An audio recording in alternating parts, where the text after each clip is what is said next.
नमस्कार। इस खास पेशकश सबका बजट में आप सभी का स्वागत है। 2016 और 15 की अगर बात की जाए तो सबने यह माना कि भारत एक ब्राइट स्पॉट है। भारत सबसे तेजी से विकास करने वाली अर्थव्यवस्थाओं में से एक है। सबने भारत का लोहा माना, चाहे वो बात विदेशी निवेश की हो अगर बात करें, या फिर दूसरी तरफ अगर बात करें कि जो फंडामेंटल्स है भारत के काफी स्ट्रांग रहे। लेकिन एक चिंता सताती रही भारत को और सब परेशान रहे, वो है एक्सपोर्ट्स के मोर्चे पर। लेकिन वो भी इस वजह से क्योंकि जो ग्लोबल माहौल यानी कि जो वैश्विक मोर्चे पर जो उठापटक देखने को मिल रही है, उसकी वजह से भारत में भी जो एक्सपोर्ट सेक्टर यानी कि निर्यात है उसमें थोड़ा बहुत ऊपर नीचे देखने को मिला। लेकिन आज इस आधे घंटे के अंदर इसी बात पर फोकस करेंगे कि आगे सरकार के सामने, या फिर यूं कहिए कि वित्त मंत्री अरुण जेटली जब बजट बनाने बैठेंगे तो उनके दिमाग में क्या कुछ चल रहा होगा, क्या कुछ उनके जहन में होगा कि इस सेक्टर में नई जान फूंकने के लिए, एक्सपोर्ट को बढ़ावा देने के लिए वो क्या कुछ कर सकते हैं, जरूर वो जहन में रखेंगे। और इसी पर आज चर्चा करेंगे और बहुत ही दो खास मेहमान हमारे साथ जुड़ रहे हैं इस शो के अंदर। हमारे साथ मौजूद हैं बी सरकार जो कि ईडी और सेक्रेटरी हैं ईईपीसी के। आपका बहुत बहुत स्वागत है सर। और हमारे साथ जुड़ रहे हैं डॉक्टर राकेश मोहन जोशी जो कि प्रोफेसर एंड चेयरपर्सन है international collaboration of research division के। आपका बहुत बहुत स्वागत है सर। तो चर्चा की शुरुआत करें, लेकिन उससे पहले आपको बता दें हर बार की तरह एक जीके का क्वेश्चन आपके लिए। अगर आप अगले आधे घंटे में अपना आईक्यू बढ़ाना चाहते हैं, जीके बढ़ाना चाहते हैं, तो एक सवाल आपके सामने लेकर के आ रहे हैं। देखते हैं क्या कुछ जो सवाल है वो सवाल आपको हम अभी बता रहे हैं, लेकिन इसका जो जवाब है वो हम आपको इस शो के अंत में देंगे। सवाल आपकी स्क्रीन पर है कि देश का पहला बजट भाषण कितने पैराग्राफ पे लिखा गया था। सही माने तो इसका जवाब मुझे भी नहीं पता है, क्योंकि हमारे जो प्रोड्यूसर है विभाकर जी वो लगे रहते हैं इन रिसर्च वगैरह के अंदर। तो देखते हैं क्या कुछ निकल करके आता है इसका जवाब। कितने पैराग्राफ का ये बजट भाषण था, पहला बजट भाषण अगर कहा जाए तो कितने पैराग्राफ का था इस पे, लेकिन इसका जवाब आपको आखिर में देंगे। लेकिन सबसे पहले कुछ अहम पहलू की अगर बात की जाए तो पहली 3 तिमाही के, यानी कि जो अगर भारत की बात की जाए तो एक्सपोर्ट्स में गिरावट देखने को मिली है। लेकिन वैश्विक मोर्चे में अमेरिका जैसी अर्थव्यवस्था, चीन की अर्थव्यवस्था, इसमें भी कहीं ना कहीं एक्सपोर्ट और इंपोर्ट के अंदर गिरावट देखने को मिली है। अगर पहली 3 तिमाही यूएस की बात की जाए तो उसमें हमने गिरावट आती हुई देखी। साथ ही साथ अगर चीन की बात की जाए तो चीन की जो आर्थिक जो एक्सपोर्ट और इंपोर्ट के आंकड़े वो भी कहीं ना कहीं सुस्त दिखाई दिए।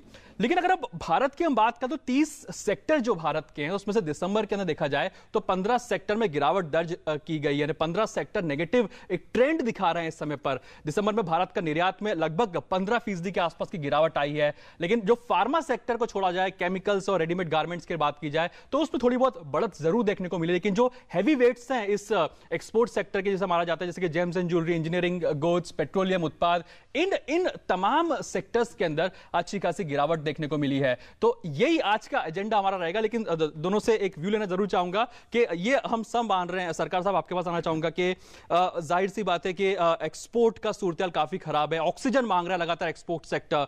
क्या वित्त मंत्री कुछ ऑक्सीजन दे पाएंगे इस बजट के अंदर? डेफिनेटली कुछ दे पाएंगे।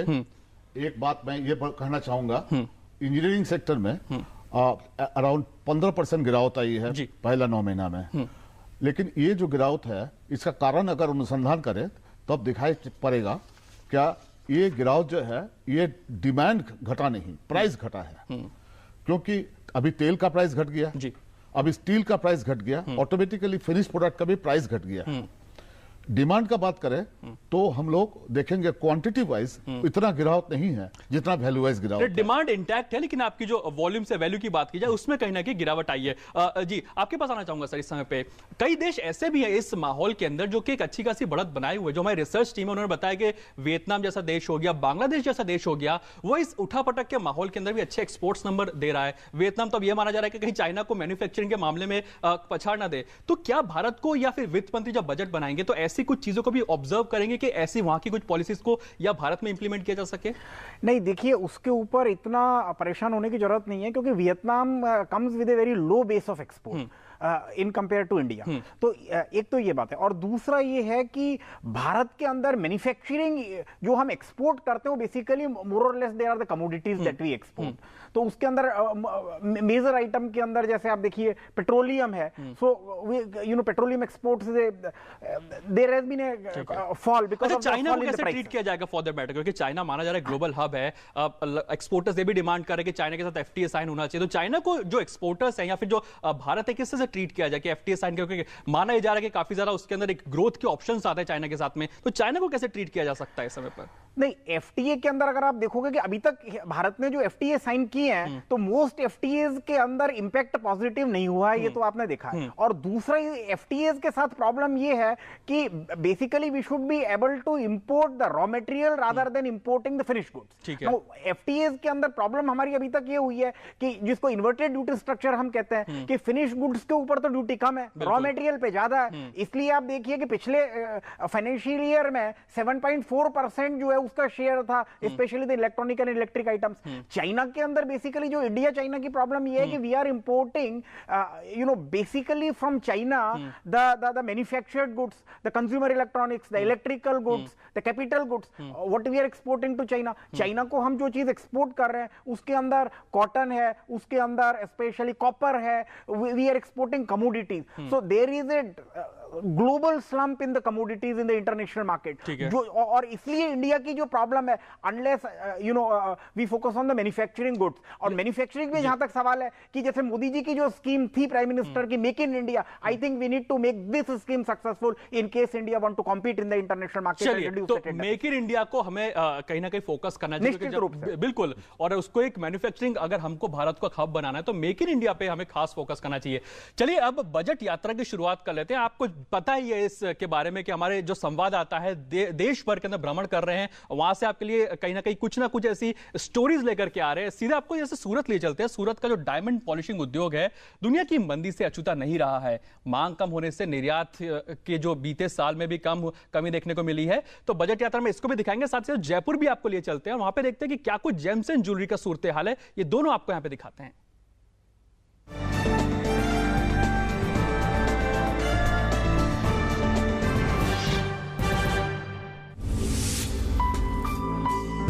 दुनिया भर में छाई मंदी का असर सूरत में दुनिया के सबसे बड़े डायमंड पॉलिशिंग कारोबार पर भी पड़ा है। सूरत में करीब 4.5 लाख लोग हीरे की कटिंग एंड पॉलिशिंग कारोबार में लगे हैं। बीता पूरा साल इस बाजार के लिए काफी मुश्किलों भरा रहा।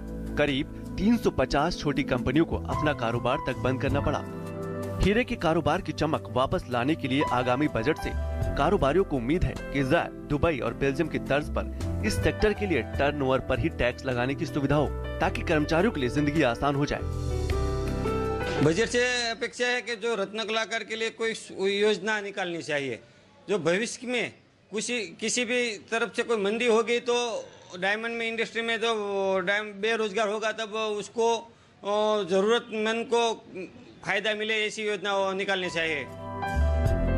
हीरे की तर्ज पर ही गुजरात का दूसरा सबसे बड़ा शहर सूरत का कपड़ा उद्योग भी सुस्ती की मार झेल रहा है। यहाँ के सबसे बड़े टेक्सटाइल मार्केट में अब पहले जैसी भीड़ नहीं दिख रही। ये सेक्टर उड़ीसा, उत्तर प्रदेश और बिहार से बड़ी संख्या में काम करने के लिए आने वालों की लाइफलाइन माना जाता है। लेकिन सेक्टर में मंदी ने सूरत के कपड़ों के साथ साथ इनकी जिंदगी का रंग भी फीका कर दिया है। ऐसी इंडस्ट्री जो हिंदुस्तान में सबसे एक नंबर पे आती है रोजगार देने में, तो सरकार को चाहिए कि यहाँ पे जो मूलभूत सुविधा उनको देनी चाहिए वो उनको देनी चाहिए। अगर हम सूरत कपड़ा उद्योग की चीज देखें तो यहाँ वर्कर्स के पास आवास नहीं है, उनकी इनकम अच्छी है, तो हम चाहते हैं कि जहाँ पे इस तरह की इंडस्ट्री हो वहाँ वर्कर्स को सस्ते आवास दिए जाएं, ताकि जो उसके पास सरप्लस पैसा है उससे वो किस्तों में यहाँ पे खरीदे। सूरत के हीरे एक्सपोर्ट में बीते साल 15% की कमी देखी गई और कपड़ों के कारोबारियों को एक बार फिर से मांग में तेजी का इंतजार है। सूरत में हीरे की चमक वापस लाने और कपड़ा उद्योग में रोजगार बढ़ाने के लिए आगामी बजट से काफी उम्मीदें हैं। इन सौगातों के लिए अब इस महीने की 29 तारीख का इंतजार है। एजाज शेख, डीडी न्यूज, सूरत। देश के विदेशी मुद्रा भंडार में हर साल करीब 16% का योगदान करने वाला रत्न और आभूषणों का कारोबार इन दिनों मंदी की मार से ठिठका हुआ है। उम्मीद की जा रही थी कि साल 2016 तक रत्न और आभूषणों का भारतीय निर्यात करीब 58 अरब अमेरिकी डॉलर और घरेलू कारोबार 40 अरब डॉलर के स्तर तक पहुंचेगा। लेकिन अब इस उद्योग को थोड़े संरक्षण की दरकार लग रही है। मेन कंपटीशन रहता है चाइना से। उन लोगों के प्रोडक्शन और उन लोग वो इतने सेंट्रलाइज्ड हैं कि उनकी जहाँ अफ्रीका से जैसे माल लेके आते हैं तो वो सेंट्रलाइज्ड होके जाते हैं और वहाँ पे माइंस वगैरह खरीद के काफ़ी रीजनेबल रेट्स पे माल लेके आते हैं, क्योंकि उनकी गवर्नमेंट उनको काफ़ी इस तरह का सपोर्ट दे रही है। यहाँ पे हिंदुस्तान में इंपोर्टर्स को इस तरह की सुविधा बिल्कुल नहीं दी जाती। ये इंडिविजुअली जाते हैं और छोटे छोटे करके माल लेके आते हैं। तो उस वजह से हमारी इंपोर्ट की जो कॉस्टिंग है वो काफ़ी बढ़ जाती है। भारत में रत्नों का कटाई का कारोबार श्रम आधारित है, लेकिन अब चीन के हव्वे से मुकाबला करने के लिए तकनीक का साथ चाहिए, तो सस्ती बिजली की मांग भी उत्पादक कर रहे हैं। इस उद्योग की मांग है कि उन्हें स्पेशल टर्न टैक्स में छूट मिले और साथ ही मौजूदा 2 लाख रुपए के टर्नओवर पर पैन कार्ड की जरूरत को भी खत्म किया जाए। इंपोर्ट में ये समझ लीजिए आप हर चीज़ महंगी हो रही है और एक्सपोर्ट घटता जा रहा है, कॉस्टिंग यहाँ पे महंगी होती जा रही है।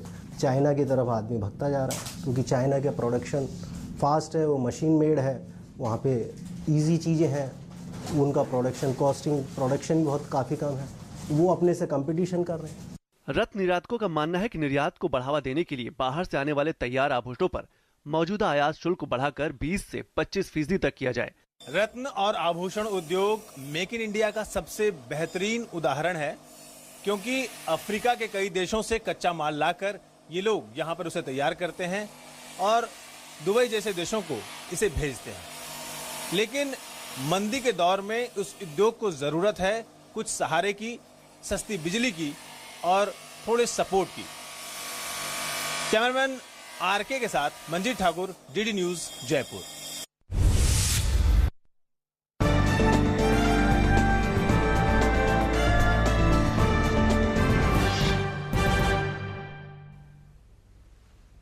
आखिरी ये रिपोर्ट काफी इंटरेस्टिंग दिखी, जो आपने बात उठाई थी कि चाइना से कंपटीशन मिल रहा है, मेक इन इंडिया होना चाहिए, जो अपने इन्वर्टेड ड्यूटी की बात उठाई कि भाई रॉ प्रोडक्ट्स के ऊपर तो आपको ज्यादा टैक्स देना पड़ जाता है, जो फिनिश प्रोडक्ट हम माल बेचते हैं उस पर कम टैक्स होता है। सरकार साहब आपके पास आना चाहूंगा, जो आपने ये रिपोर्ट देखी, क्या लगता है कि अब सरकार क्या कुछ इनिशिएटिव ले सकती है इनको सॉर्ट आउट करने के लिए, एक दिशा देने के लिए कि इनकी जो कुछ दिक्कत है कुछ ना कई हद तक कम तो हो सके एक तरह से?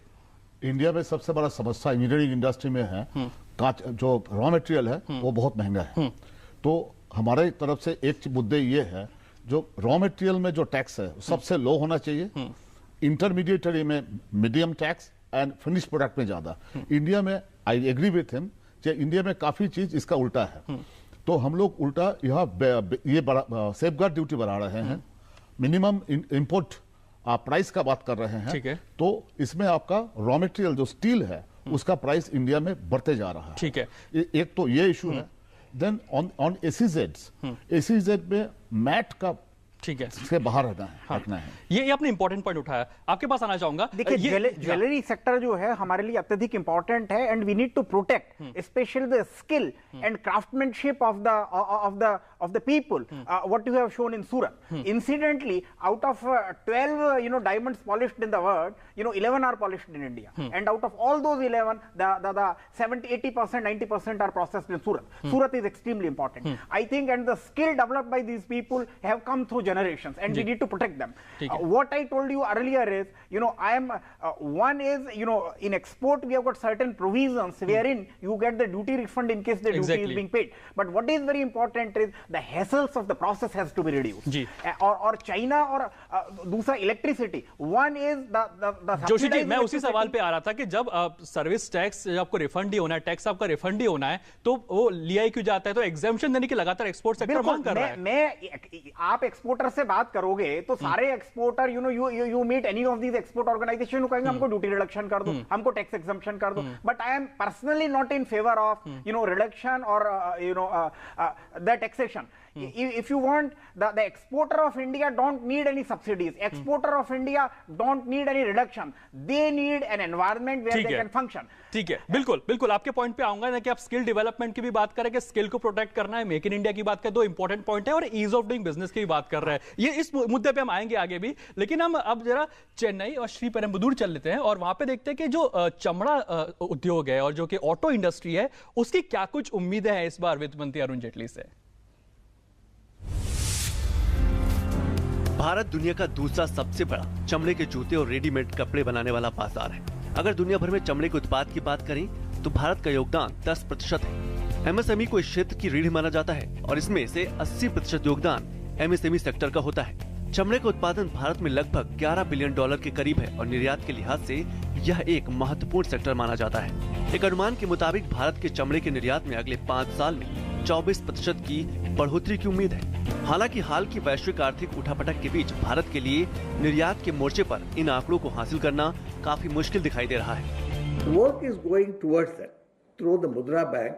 Lot of efforts are being taken, but it has flow has to be continuous. चमड़ा और चमड़े के उत्पाद रोजगार सृजन में भी अहम भूमिका निभाते हैं। फुटवियर सेक्टर में ज्यादातर महिलाओं को रोजगार मिलता है और इस क्षेत्र में ज्यादा से ज्यादा सृजन हो, इसकी काफी उम्मीद है। मेक इन इंडिया को सफल बनाने के लिए यह काफी जरूरी है कि इस क्षेत्र को बढ़ावा दिया जाए। तमिलनाडु में लेदर इंडस्ट्री में ज्यादा संख्या में महिलाएं काम करती है। जैसे कि आप यहां पर देख सकते हैं कि इस यूनिट में ज्यादातर महिलाएं मशीनों पर काम कर रही हैं। जाहिर सी बात है, इस इंडस्ट्री से जुड़े उद्योगपति ये चाहते हैं कि फाइनेंस मिनिस्टर इस बजट में इस इंडस्ट्री को ज्यादा से ज्यादा छूट दें और इंपोर्ट ड्यूटी कम करें, ताकि महिलाओं को और सशक्त बना सके और ज्यादा से ज्यादा नौकरियां भी दे सके। चमड़े के क्षेत्र को उम्मीद है कि वित्त मंत्री अगर उनकी उम्मीदों को पूरा करते हैं तो इससे इस क्षेत्र में वैश्विक मोर्चे पर आर्थिक उठापटक के बीच भी बेहतर प्रदर्शन करने की नई ऊर्जा आएगी।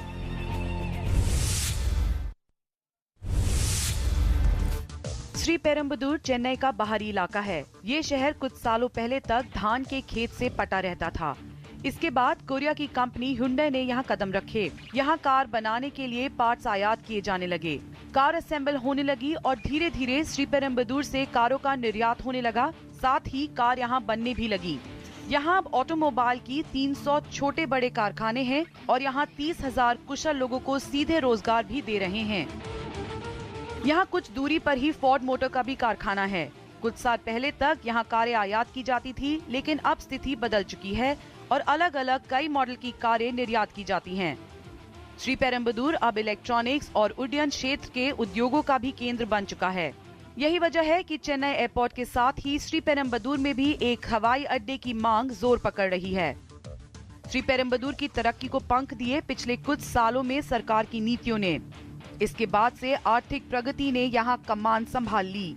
साथ ही यहाँ 40 से ज्यादा इंजीनियरिंग कॉलेज और ITI के संस्थान भी बने। अब यह स्किल इंडिया के सफर में भी युवाओं को नई तकनीक के साथ जोड़ रहा है। आयशा खानम की रिपोर्ट, श्रीपेरुम्बदूर, DD न्यूज।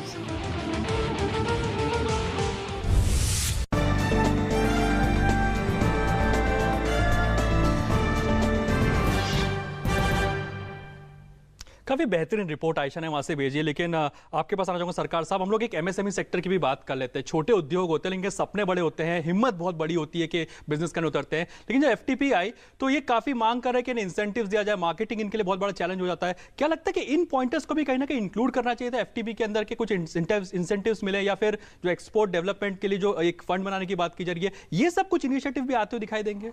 एक तो बहुत बढ़िया इनिशिएटिव ऑलरेडी आ चुका है, वो है इंटरेस्ट सबवेंशन, वो भी 5 साल का लिए।